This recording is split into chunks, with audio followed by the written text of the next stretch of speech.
Hello everyone, so I just wanted to show you this cool electronic ball that I got for my dog. I got it from PetSmart, and the cool thing about it is that it's rechargeable and it has two settings. So in the first setting, it bounces on its own, and the second setting is that it rolls. Another cool thing about it is that if your pet gets bored with playing with it and stops pushing it around, it will shut off on its own.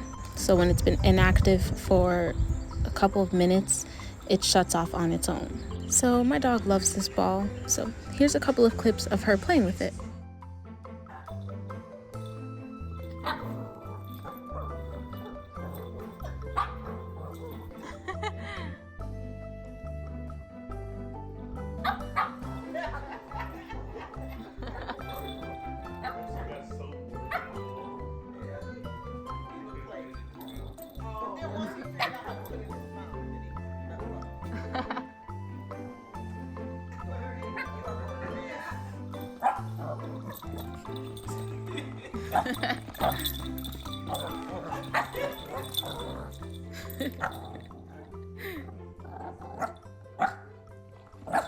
Get it, Coco.